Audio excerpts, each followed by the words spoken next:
Welcome to Count Stackula on YouTube. Thank you so much for tuning into another one of my videos. Today, y'all, we are diving into that silver cauldron, back again with another episode of the Melt Chronicles with Count Stackula. All right, so let's explore.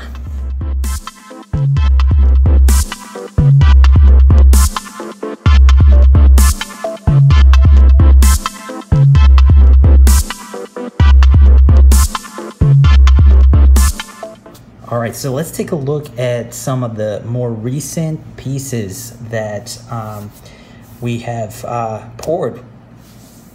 Well, I think I've shared probably all of these on the channel. Correct me if I'm wrong. I'm not 100%, but this is pretty old. But however, I have made some changes to all of these. So previously, they were rough edges, and now I gave them a nice hammered finish. Pretty much all of these have hammered finishes, and I did some polishing, basically just kind of learning as I go with the poured silver.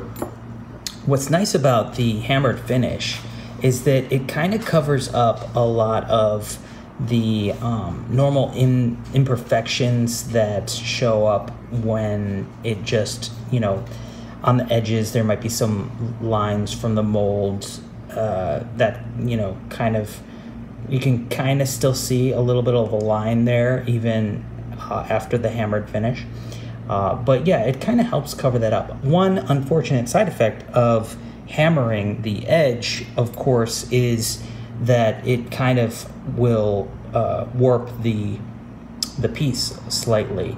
You can't hammer silver and it not be malleable. It's definitely a soft metal, and so like I was saying, one unfortunate side effect is that these being stackers, meaning that they are meant to be stacked on top of one another, and they key into each other. If you do the hammered edge, well, you might have an issue with stacking them up because you're moving the metal around a little bit, and so it doesn't key in quite as well as it did originally.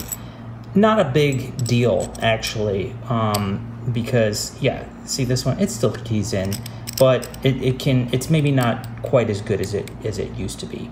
And I did think of one thing I can do to correct that situation is basically just wait to do the hammer edge if that's what I want.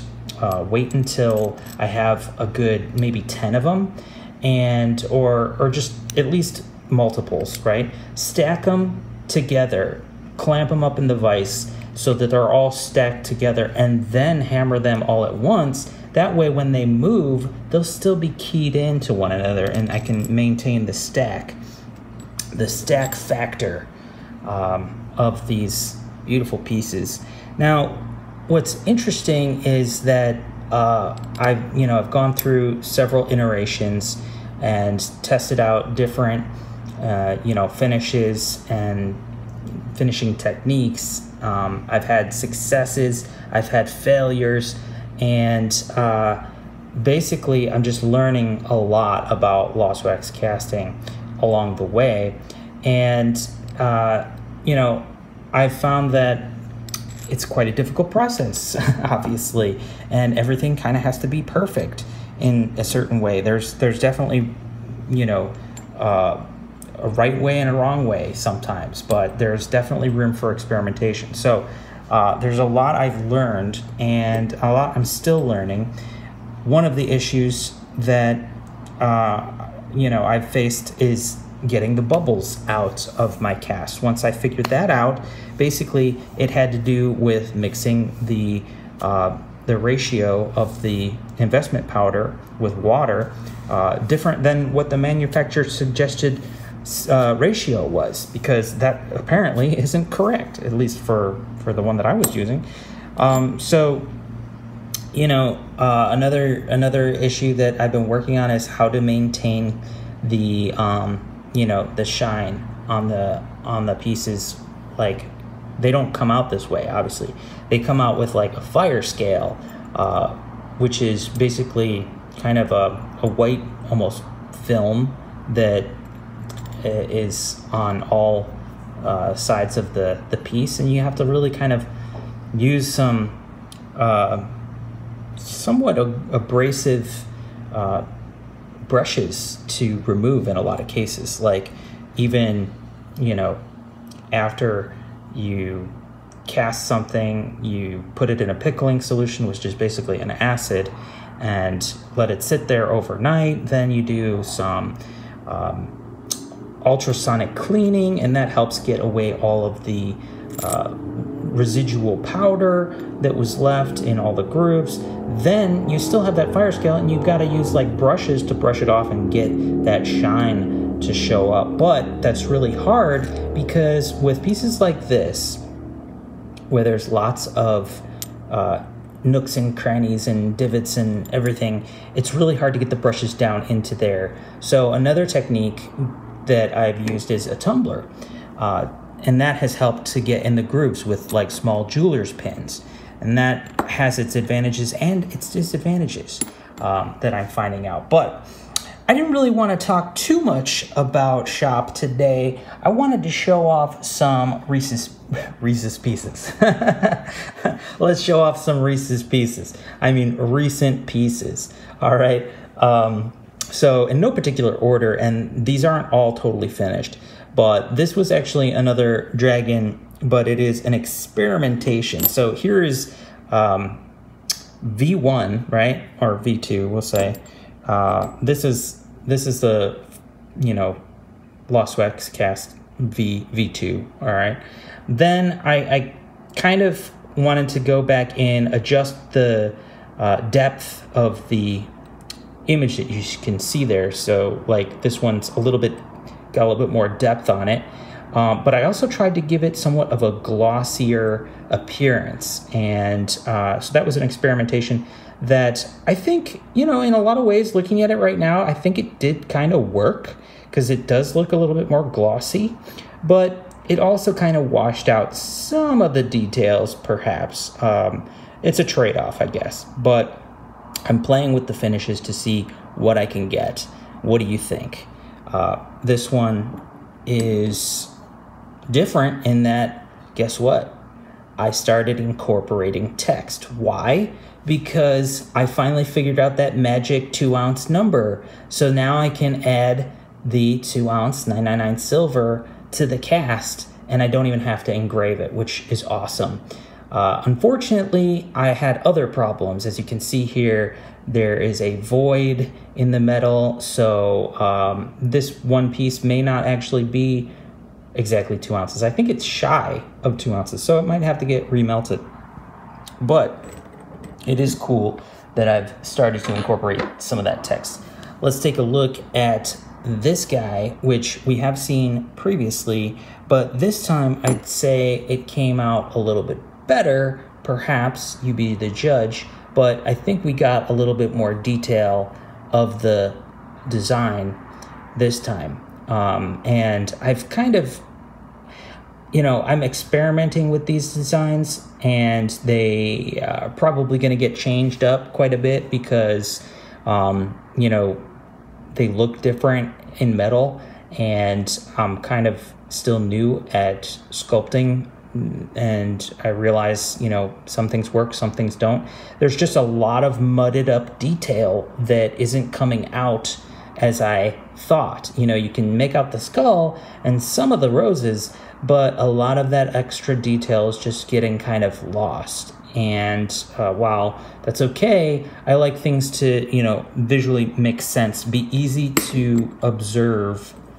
by the naked eye. So one of the things that I did was, you know, I was actually, we've seen this one before on the channel. Well, we haven't seen this exact one, but we've seen this design before on the channel. Let's look at the V1. This was the first prototype. And we're actually looking at the third version, not even the second, but this one, it was all right, you know. But I've got one that's even better. Let's go ahead and take a look at that. So here we are. This is so far the one that came out the best out of all of the Tiger designs, and I think you can tell why. There's just so much more detail. I haven't even antiqued any of these. I haven't really done any of that yet, just because well, I'm getting around to it. I'm still like really much in the beginning phases, you know. But I love how this one came out, and this was the stacker version. But you know, when it comes to some of the stackers, you know, they can't all be stackers, guys. I mean, this kind of stacks, but you know, not really well. And my thinking was, you know, okay, maybe this stack's okay. It's not great, you know, it doesn't key in like it should. So in my mind, I was thinking, you know, they can't all be stackers, but I really like how this looks. I'm not so crazy about how the inverted version looks, and it's really kind of rough, and I had to smooth it out so it's not going to cut you or whatnot, but I also had to work on the sizing of it. So this is the version 3, and you know, we've got a large void there, so this one's probably going to get melted again because it didn't really come out very well. But in version 3, we also have the text, and again, you can see some more voids in there, which, you know, it really had some issues. And maybe I'll go into those another day, why I had to void. But let's take a look at what I did on the reverse. So instead of making it a stacker like the previous iteration, I decided to put a pattern on the back. Let's take a look at that. Bam, look at that. Wow, that really came out awesome. I am very proud of this design, this pattern that I invented in Blender. And you know, it's just this awesome geometric diamond pattern, and I've used it now on a couple of different pieces I'm going to share in different scales. So but this really looks awesome. So I think this piece is a winner.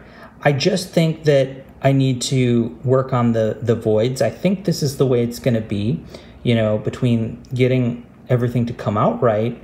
It should be pretty much the final version. So they're not all going to be stackers, and that is that one there. So going forward with that pattern, I wanted to show you. Actually, I don't want to get ahead of myself. Let's take it one by one. Looking at the previous Pegasus, which, you know, came out pretty cool. Let's look at the version 2 Pegasus, which I think came out even better because I had a really good casting, and you can see the detail, the definition. I mean, this one's very cool because it's got that kind of rustic look, and I hammered the edges, and you know, that makes it even look a little bit older, like kind of like an ancient piece. Whereas this one, it looks fresh, you know, with the exception of a void there. It pretty much came out exactly like it was supposed to. This doesn't have the text, and it's probably spot on with the 2 ounces because I was working on, you know, thickening these things up and getting them closer. But let's see if it stacks, because I think this one does stack. Maybe not so much with this one that's been hammered or has like a slightly different. Yeah, it does kind of key in there. So the Pegasus stacks well. So I think that, you know, going forward, I will maintain this as a stacker. But I did go ahead and I changed it up for V3. So one thing that is, if you look closely, you can see these crosshatch lines in the background, and that is not intentional. This is supposed to be a flat surface. This is actually an artifact from 3D printing. And if you do resin 3D printing, you'll know that these are actually layer lines that show up, and you can see them. They're very, very small, but they're very tiny layer lines. It's 0.02 millimeter layer height. That's it. Yeah. So those lines are extremely small. They're literally, 0.02 millimeter layer lines. So they're really hard to see by the naked eye, but the metal picks that up a lot more because it's so reflective. So let's look at version 3. And as you can see, I took that diamond pattern and I placed it on the background of the Pegasus. And, kind of like how your British Royal Mint coins tend to have pretty cool radial line patterns or orange peel patterns in the background of their coins, I thought, all right, if I put my diamond pattern, the one that I did from the from this on here, but scale it down a little bit, it should look pretty cool. And again, I think it came out phenomenal, except for this void. Like I said, I was having some issues, but you look at it, it covers up those layer lines. You can't see those layer lines so easily because the pattern's there, and it adds so much more depth and reflectivity, and it was a fun addition. But I didn't just stop there. I did it on the reverse. And looking at that, we can see that it's actually not the same. It's actually the inverse of the pattern. So that's a neat aspect of this design. And yeah, guys, it still stacks. Even with that pattern, it stacks.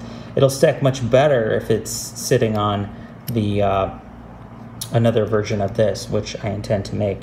But it also has the 2-ounce 999 silver, and I like that. But as you can see, if you look closely, you'll see that it's kind of white inside the text, and that is because, like I was saying, that's the fire scale. It's on all the metal, and I can't reach it with the brushes, so you're seeing that white silver appearance, that frosted kind of coating that happens when,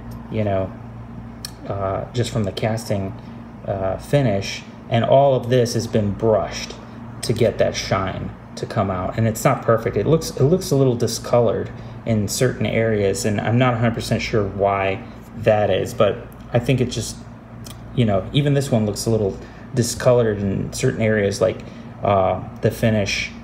It kind of outlines the subject or the devices of the Pegasus with that white, where in areas where I just couldn't get the brushes into all those details. So that's proving to be one of the more difficult aspects of producing my own bullion.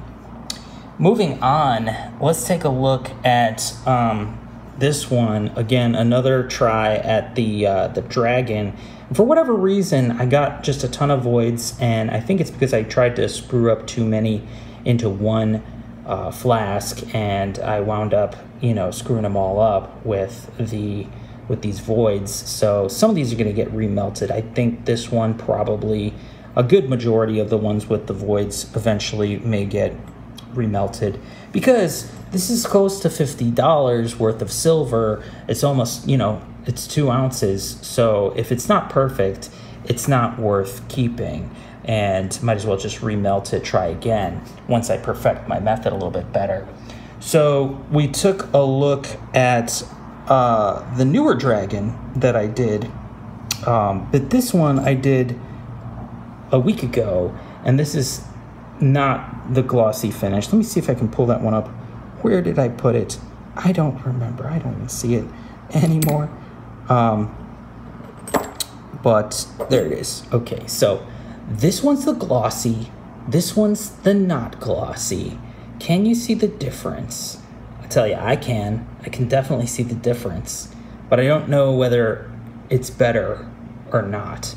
But this one has more detail, and I didn't hammer the edge because, like I said, if I put a bunch of them together, I'll hammer them at the same time. Still have some voids, but this one wasn't too bad, and this was prior to the applying the text to it.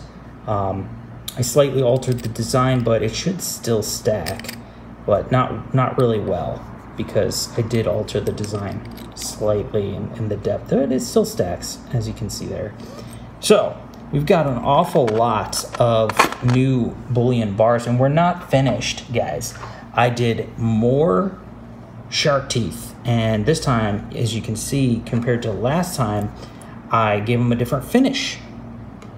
So the white ones are pretty much how the pieces look when they come out from the casting, and the shiny ones have had a brushed finish on them.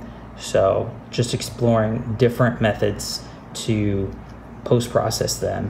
I really like how shiny this came out, but it's easier to get a nice shine on flatter surfaces, for obvious reasons, but it's not so easy to get it on the pieces that we've seen here so far. The one you've probably been staring at this entire time is this beautiful pendant version that I made of that shark tooth. And this thing, all in all, is probably more than an ounce of silver, but it's awesome. I've worn it. I like it. It's just, you know, first piece of jewelry that I was able to make, and yeah, it's great. It's a little heavy, on the heavy side to be wearing all the time, but it is cool. It is cool. We're not finished, guys. It's gonna be a long video. Bear with me. We've got 2 more new designs to look at. So starting off with this guy. This is my tiki guy, and yeah, you know, I think he's pretty awesome. He's highly detailed and very high relief. And again, it's hard to get in those grooves and shine them up, but I did my best. Let me know what you think. This design I have shown on the channel in resin before, but it was quite different at that time. I kind of enhanced it since then, and basically symmetrized it. But you're looking at, you know, another stacker. Hopefully, I still have yet to prove that will work, but looking at, you know, the inverse side of it, the reverse, it does look like it'll key in quite nicely, but sometimes all those details create a little bit of difficulty keying because of, you know, normally when you do an inlay, it has to be offset, and these are not offset from top to bottom. So they should key into one another, but they'd be a very tight fit, just like all the rest. But it works. It's just better if they're slightly offset. But that doesn't work with the kind of detail that you see here. So anyway, I think this is a nice piece. I like the detail. I'm just a little bit iffy about, you know, not being able to get in all the grooves.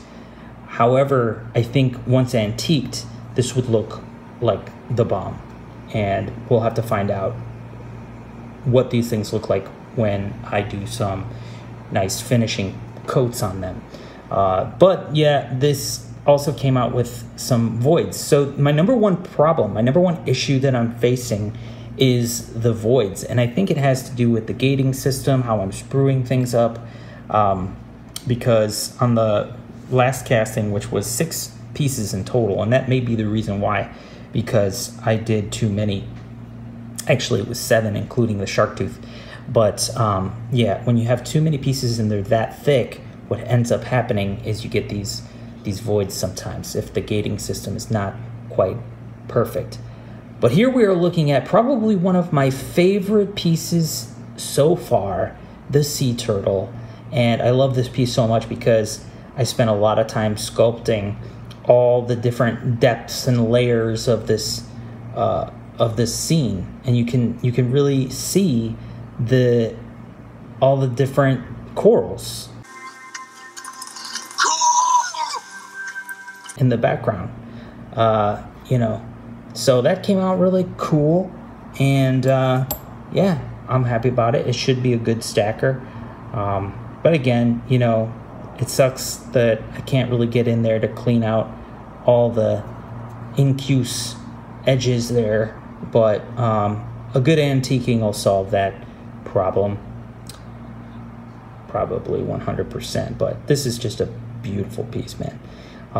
Apart from the void that I got, it is awesome. So we are looking at a huge pile of my poured silver, guys. It's growing, and I've got so much more coming down the pike. So we're gonna see a lot more of the same. I want to be able to do the designs without voids. Obviously, I've got to work on my method there, and then you know, I'll continue to improve the designs until I have some really solid choice example pieces where I think would be worthy of producing in larger quantities. So, you know, it's still kind of like that prototyping phase, if you will, as I hone my skills to get better and better at casting silver.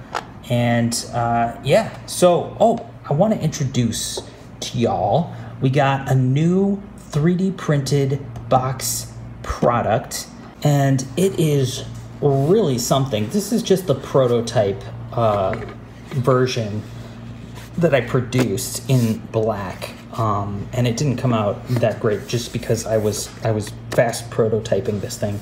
But basically, this is a beautiful mini monster box, guys, for your silver eagle tubes. Mini monster box. Since the silver eagles are getting back into fashion lately with the lower prices, I have decided to create a mini monster box challenge box, essentially, for those of you who want to stack eagles but don't necessarily want to go headfirst into an entire monster box. This is a nice place to start at 100 silver eagles. So it fits, it works. As you can see, I've got 4 tubes in there, and it's nice and long, nice and compact. It's a beautiful piece. I am very proud of it. But I've got something very interesting coming in this release, is that not only will it fit your silver eagles, but it will also match the beautiful green monster box color. Yes, that's right. For a limited time, I will be producing the Silver Eagle monster box, mini monster box, in US Mint green. So I did some research to find to match the color almost precisely, and I was able to match the color. So I've got one printing now. I'll put a flash picture of that on screen so you can see what it looks like while it's what the color looks like. But yeah, that one's coming soon, and it'll be listed down in the description below if you want to pick one up on eBay. They are pretty cool boxes. As you can see, I'm using it for myself, and I think that now that these Silver Eagles are back to lower premiums, it's definitely something you might want to consider if you want to challenge yourself on 100 Silver Eagles or 5 tubes. So that is going to do it for us today, y'all. I hope you enjoyed the content this week, and lots of good content coming your way down the road. So keep tuning in for more of that. Remember to hit the like, smash the subscribe button, tick the bell, and stay tuned to Count Stackula on YouTube for more great silver pouring and 3D printing, coin-related, and silver, precious metal, and gold content. Y'all, peace.